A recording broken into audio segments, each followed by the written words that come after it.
Good morning, everybody. Well, we all know what's going on. The uncertainty is over. And let's get the charts up here.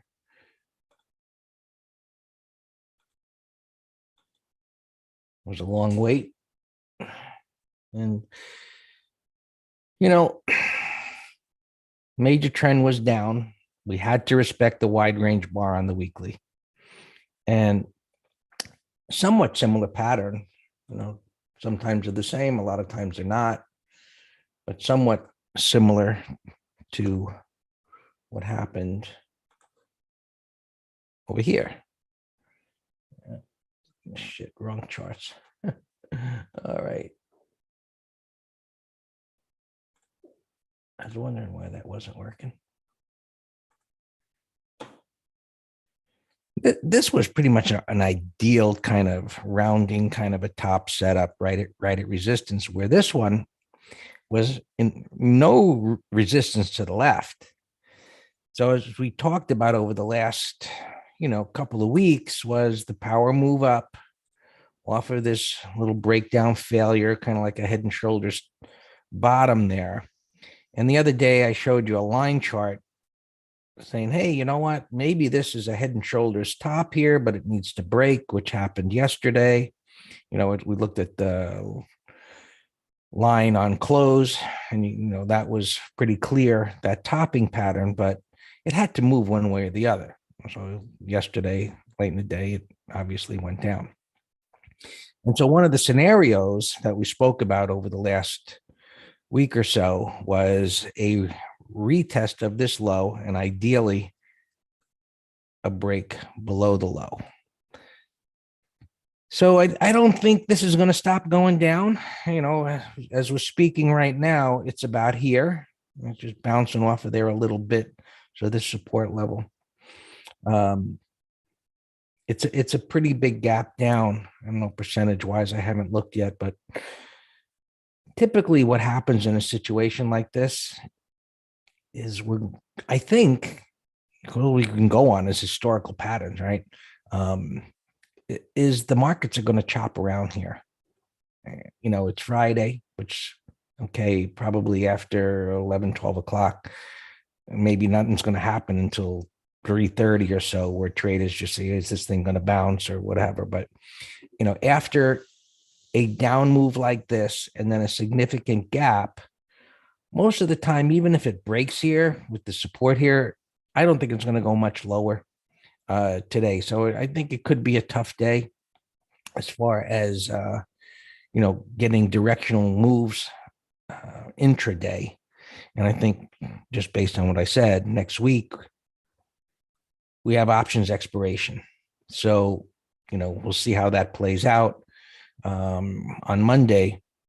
But I think just based on patterns, options expiration, I'm anticipating that we're going to get a really good low point for directional long trades. Now, with a retest on the weekly time frame, I originally was looking for a move down below this 380 area.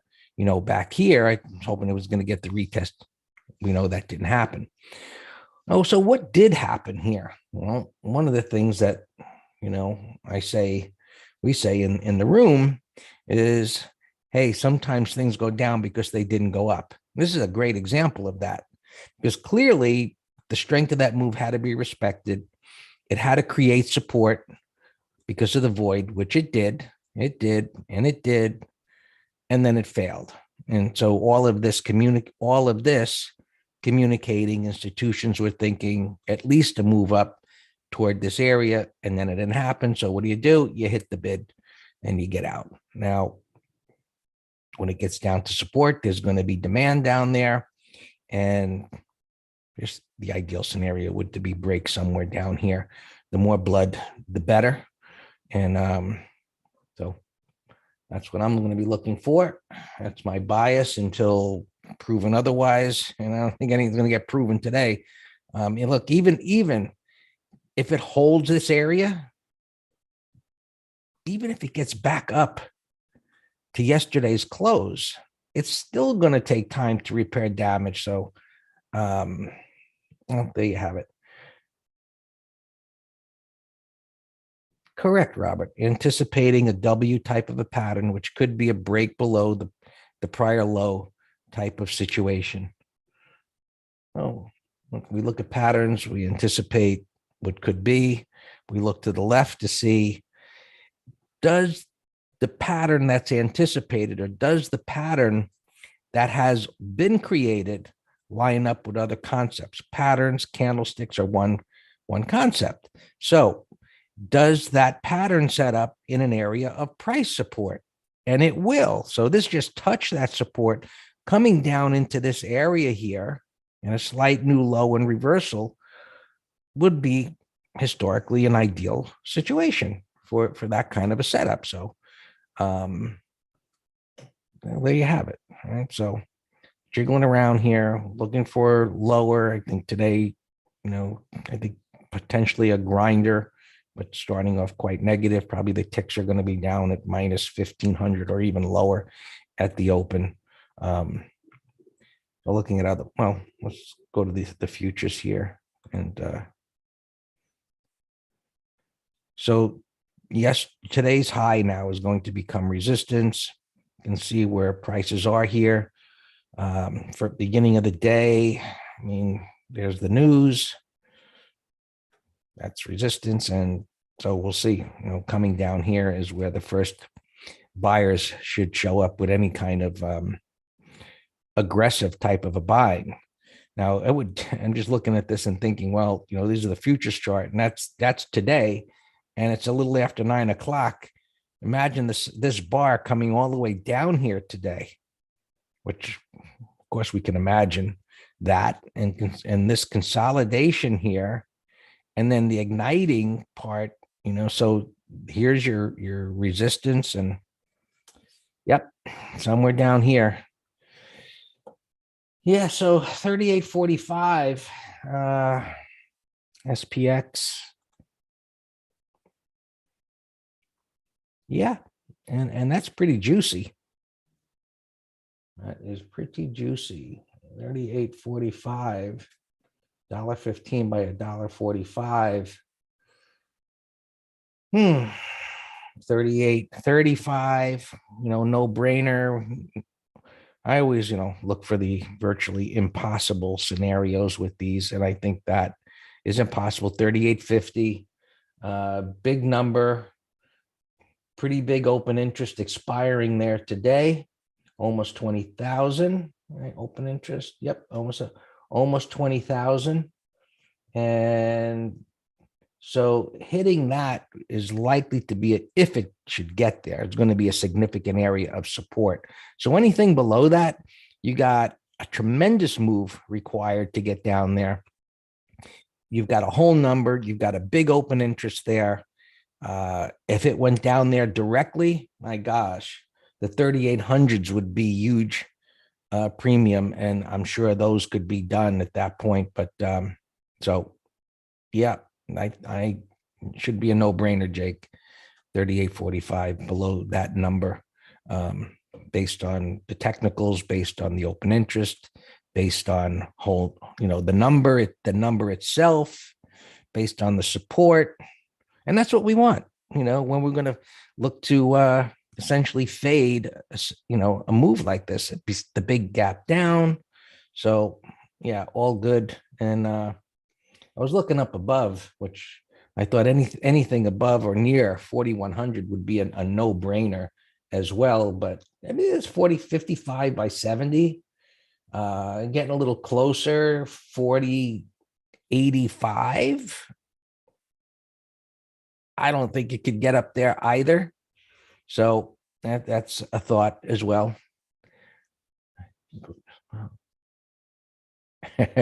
Gerald in YouTube saying he's out of but one position. He's going to go to the wood shop until the nitwittery subsides.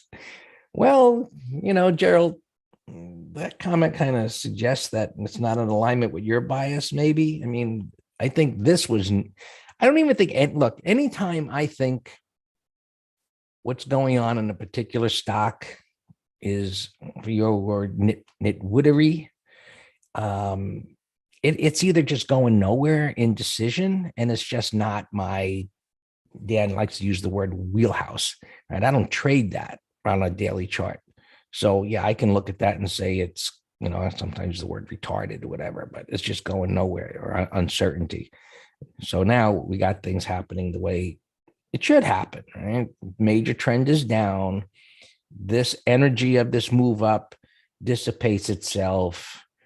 Yes, inflation is very real and worse than I guess was expected by the numbers. And so now, the pattern will play out. All right. NQs, same story. It's going down. I don't think anybody wants to buy it until it gets down there or lower. Looking for a W next week. Option expiration. All that was said. Dow, same story, going down. Russell was showing relative strength. I spoke about this kind of grinding its way up and this little peekaboo above the highs, and it could fall apart. And so it has. Bitcoin still holding the little sideways area there. It's going to get real interesting. It's every day is interesting. That's why we love doing this, of course.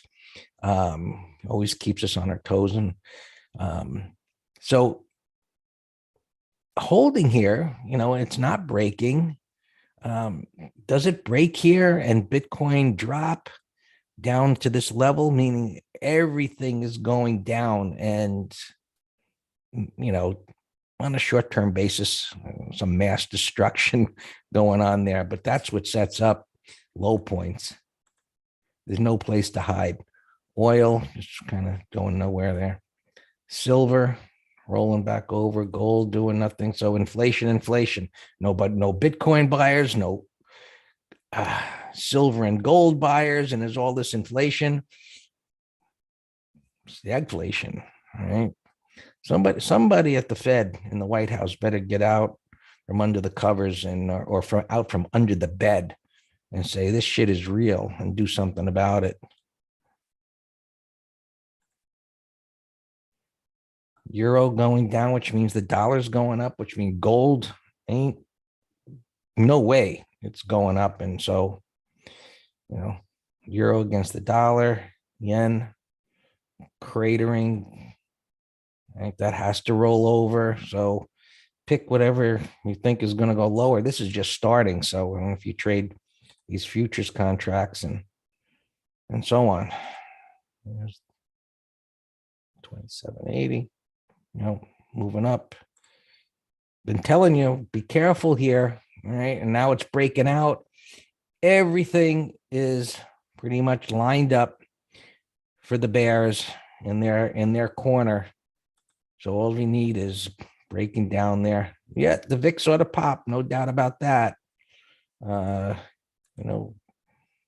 VXX 23 and change. So I don't know what I typed there, but it used to be VIX, VIX 27. Interesting that it's as low as it is, but hey, markets change. So always be cautious, but don't get too bearish based on, today, just based on yesterday's end of day move to downside and then the sizable gap down. Tends to be choppy, but we'll see what happens here. Yields, I don't know if this updates.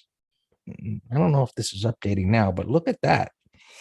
This is I'd have to look. These two is like the 3 month versus the 10, or the 3 month or the 5 month the 5 versus the 10. Anyway, this is back down to inversion. This is right there, and now this is coming down. This is the 3 month versus the 30 year, which is still tremendously far from any inversion. And this is the shining light or silver like cloud, is whatever it said, but look, this is coming down here. And if this continues to go down, you just have such a bearish scenario that's playing out here. And oil going up.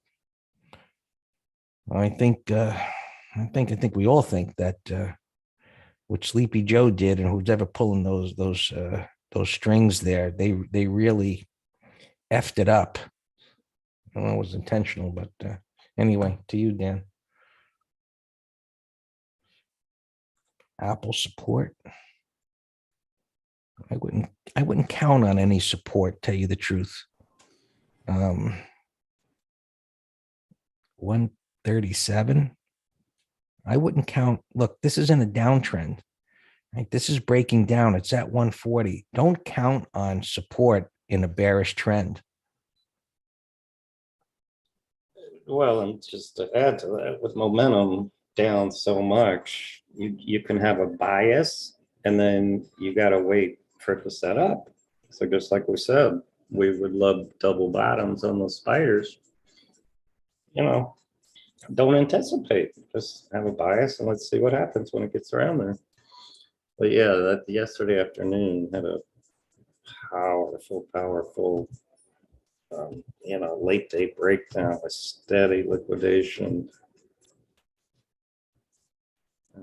So we're pretty light in the advisory letter, and we've been trimming in both letters. We do have a couple put spreads here. I was in defense mode yesterday.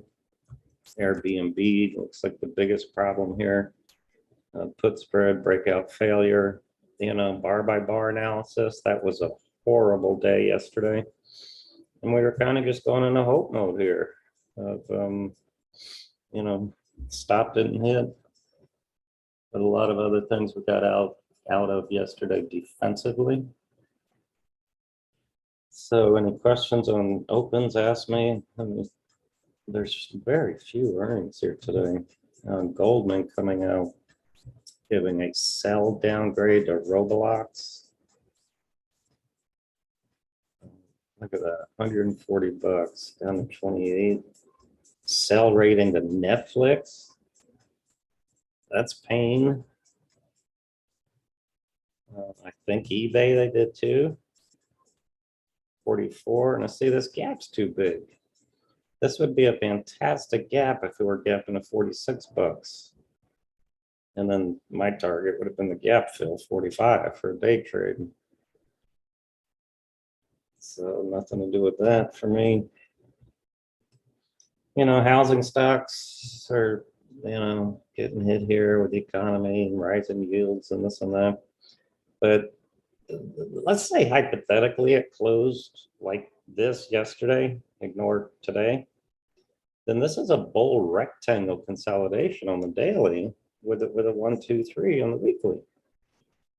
But now, now the weakness is. Hey, Dan, for a second, that's now that you said that and put the chart up, that's what I was just typing in there to YouTube, that, about the support being down here or whatever the chart is. It's not like it came from a V type of a top. You got 2 weeks of consolidation and it's breaking, which has created what could have been demand now turns into supply. So it's not the same as, getting a break or coming down to the support. And it just kind of was like a regular sell setup, and which would be much better than falling from a squared off kind of top. So yeah, absolutely. And creates, either support or resistance, either way it breaks. Yeah.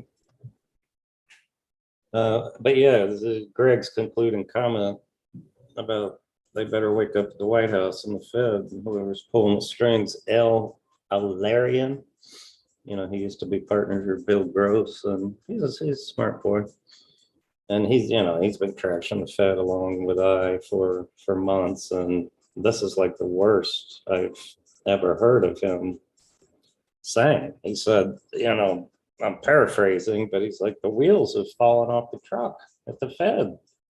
He said, if they don't get this under control soon, then, other things or problems going to creep in, like liquidity crisis. He says, you get a liquidity crisis, that's no joke. That could bring those monthly charts down without a doubt that we've been talking about. So, Even Kramer, he's usually loving Powell cheerleader, but for the last couple of months, and he's like, dude, you need to shock the system. You should have done a point before. And I wholly agree. All right, so AMD here, no pattern. There's a little bit of news. When I pulled up AMD this morning, when things slow down in the green room, I want to come back to this, and we'll kind of like do a little interactive quiz. But they're starting. Today's Friday. Starting Wednesday, there are so many amazing patterns in here that I want to talk about. XOP's been on my bear call credit spread list. A Climo here. So now we're gapping down 30-minute low. It's a call spread. CMTL, I don't know if this had earnings or what, but I see one print here, 1055, sell set up weekly in a downtrend, looks horrible. All right, DACA. DACA is one of my, how I label it. It's a bearish gap, there's no question about it. But it fits in the category of it's such an excessive gap to support that I'm going to watch it. If I get a bullish pattern here in the first 10, 15 minutes, then I'm going to be looking to sell a 0 DTE put spread on this. But as of right now, I have no idea. Got to put it in the window and see. Oh, and back to inflation again, that number today that's shocking the market. Every single component is up. And Becky was talking again about, shelter went up 5.5%. And I mentioned this histogram that this guy talked about the other day about the inflation components and shelter being the absolute least at 5%. And we were talking about it in the green room, like, what planet are you on? I mean, think about it. If your rent was $2,000 a year ago, and now it's only up 5%, there'd be no big deal. But they're up 50%. You try to go buy a house in the last 2 years, they're up 40%. So I have no earthly idea how they're calculating that darn 5%. It's not reality to me. All right, so what is going on with rent relative strength? We'll come back to you. It's in a downtrend, but retest.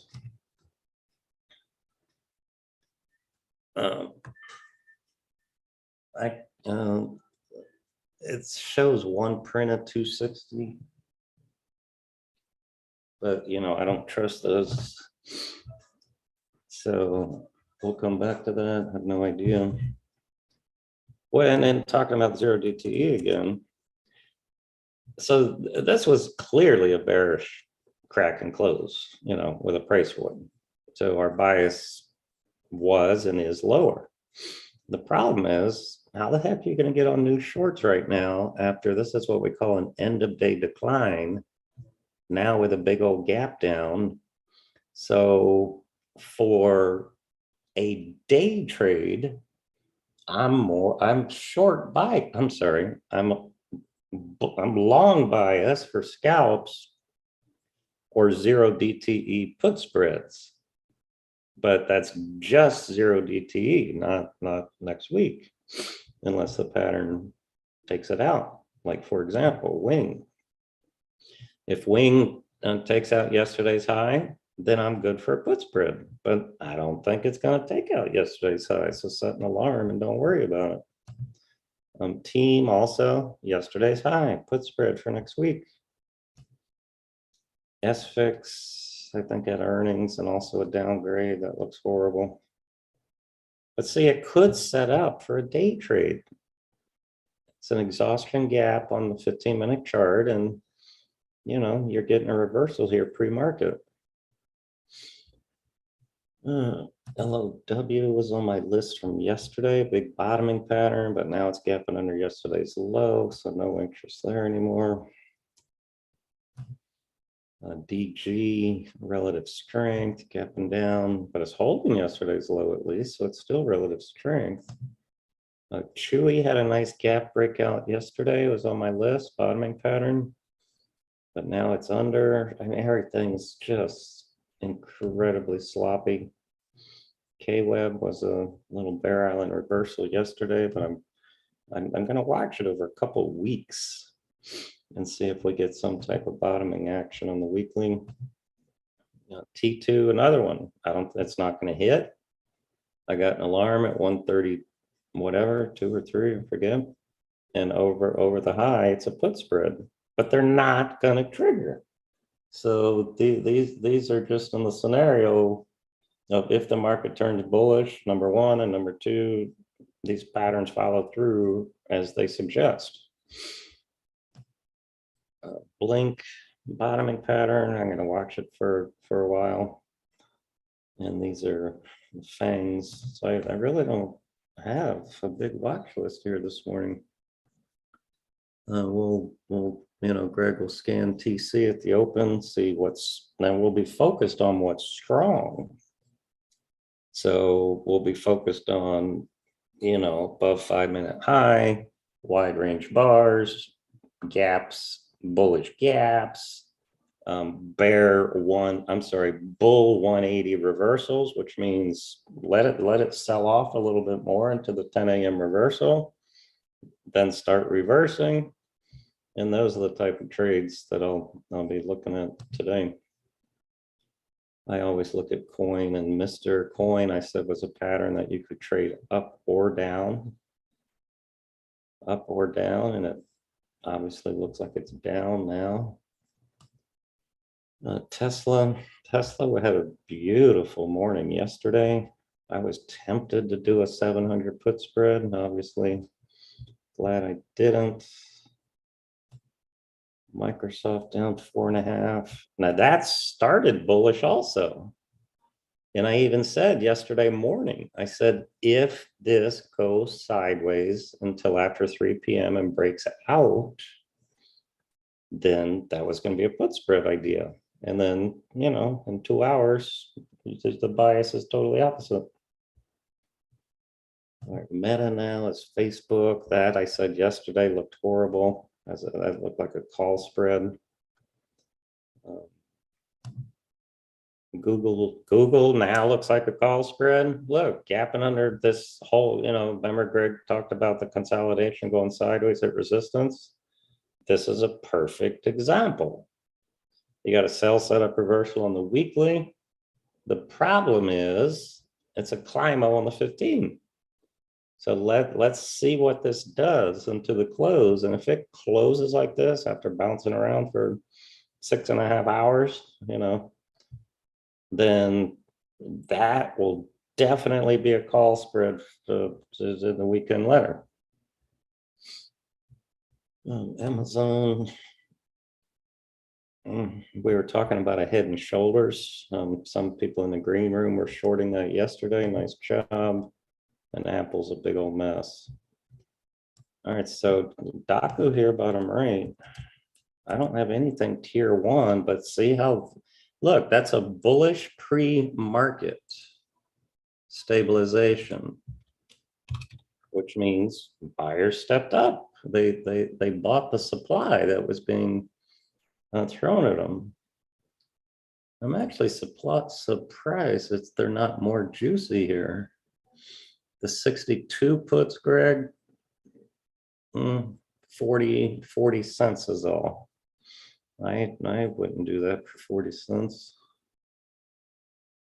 I would want more juice, but it's acting beautifully right now as an excessive gap trade to support.